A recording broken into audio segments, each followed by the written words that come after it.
What's good, YouTube? It's your boy, Blue Blood Sports TV, back at y'all with another one.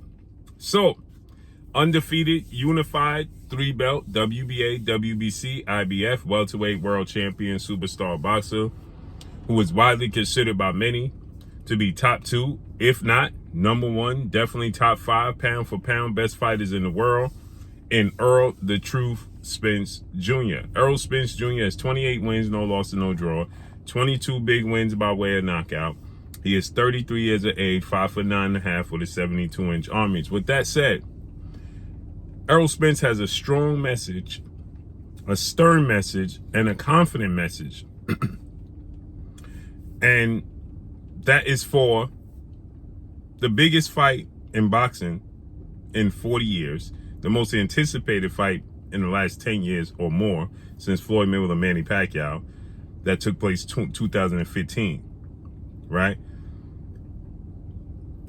July 29th, Las Vegas, Nevada, T-Mobile Arena, as he's going to take on undefeated 3-division world champion, former junior welterweight undisputed world champion, currently the reigning WBO, World Boxing Organization welterweight world champion, superstar boxer who is widely considered by many to be the number 1 best pound for pound fighter in the world, in Terrence "Bud" Crawford. Terrence Crawford has a record of 39 wins, no losses, no draw, 30 big wins by way of knockout, 35 years of age, 5'8" with a 74-inch arm reach. With that said, Errol Spence has 2 stern messages, and I'm starting to wonder if history is on the side of Errol Spence to be victorious. I'm starting to wonder that. They fight next Saturday. And Errol Spence stated, Terrence Crawford is not the first talented, gifted fighter to lose. He's just going to be one of the first talented, gifted fighters to wills to be broken. I know my capabilities. I know what I can do. And I can't wait to show the world. Errol Spence is a southpaw. Terrence Crawford switches from southpaw to orthodox. Errol Spence is 2 years younger than Terrence Crawford. He's 1.5 inches taller. Terrence Crawford has a 2-inch arm reach advantage. Terrence Crawford has only went the distance 3 times since becoming a world champion back in 2014 when he beat Ricky Burns. That was Ricky Burns, that fight. Beltran, he went the distance, and Victor Postal. But he dropped Victor Postal twice. He didn't get the knockout, but he dropped him twice. So he's really, truly went the distance only twice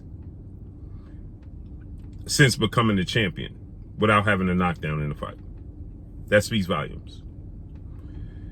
Terrence Crawford has a huge chip on his shoulder. Terrence Crawford likes to fight. He likes to be a dog. He likes to mix it up.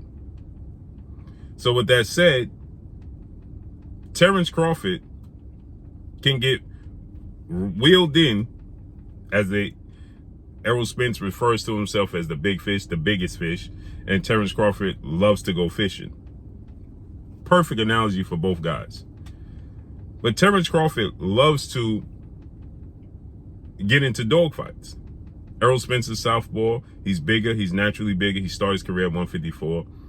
He's fundamentally sound, more fundamentally sound than Terrence Crawford. He has an extremely high work rate. He has a higher work rate than Terrence Crawford.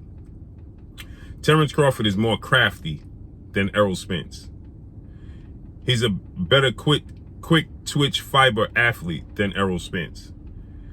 He has power in both hands, right? He has more just one punch knockout power that extremely get you hurt than Errol Spence does. Errol Spence is an accumulation puncher. Errol Spence wears you down, hooks to the body, hooks back up top, straight right hands, left hand. He just physically breaks you down mentally and physically with the pressure he puts on you. He has great footwork. They both have great footwork, but Errol Spence's footwork is more disciplined than Terrence Crawford's footwork. One thing I wanted to talk about here is I wonder if history is on the side of Errol Spence. I mentioned this before and I'm going to say it again. the sanction bodies, the belts, came in order, right? Like most things. It came in order into existence. The first belt created was the WBA, the World Boxing Association belt, with President Gilberto Mendoza. Obviously, he wasn't the president then.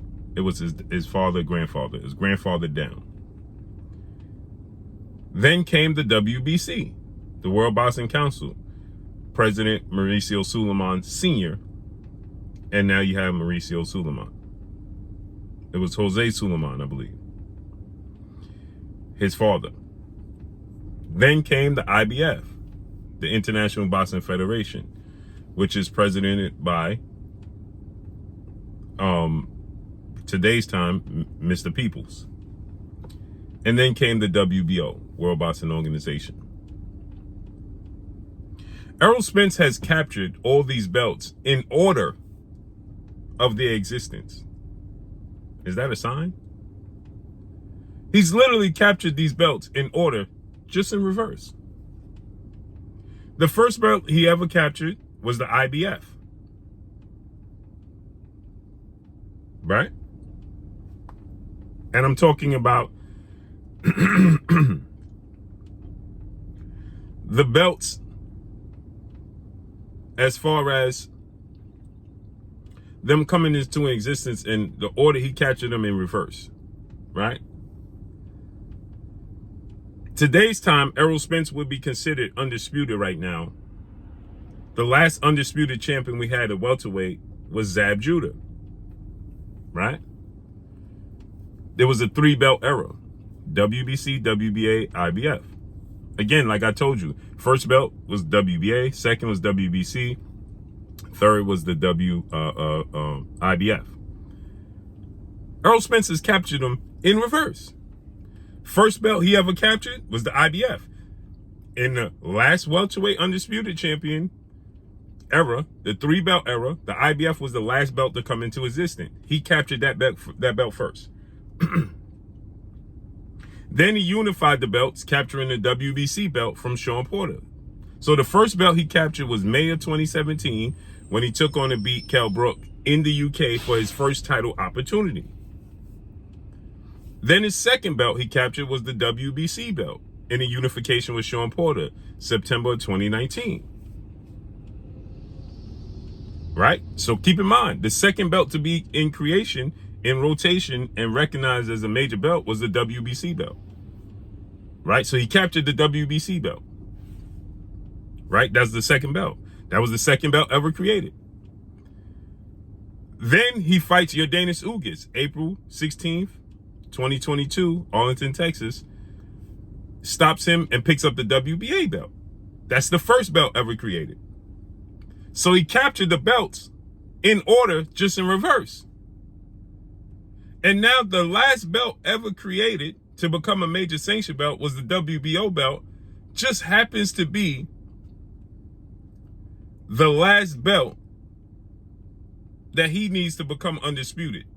The very last belt to be captured for Errol Spence to become undisputed is the WBO belt, which is recognized as the last of the 4 major sanction belts to be a major sanction belt. Is that a coincidence? Or is it just the universe? Is it just destiny? That he's captured all these belts in order. In the order they was created, just in reverse. 1, 2, and 3. He captured them 3, 2, and 1. And now 4.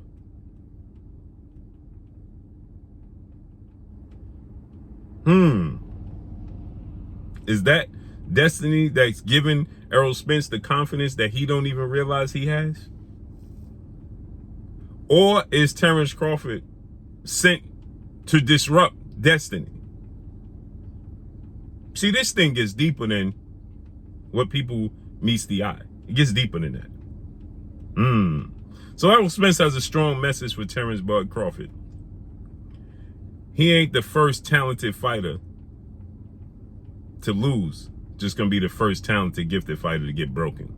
So can't wait. July 29th, Las Vegas, Nevada, T-Mobile Arena. That's all I got for y'all. Make sure you hit the like button. Drop a comment in the comment section. Let me know what y'all think. Y'all already know what it is. It's your boy Blue, Blue Blood Sports TV. Hate, like, comment, and subscribe. If you haven't subscribed, hit the subscribe button. Hit the like button. Hit the bell icon to get all the new notification. Follow me on Instagram at Blue Blood Sports TV, all one word. Y'all already know what it is. Shout out to the entire LDBC. Shout out to Black Media Roll. Make sure you like the shitty videos. That's all I got for y'all. Peace.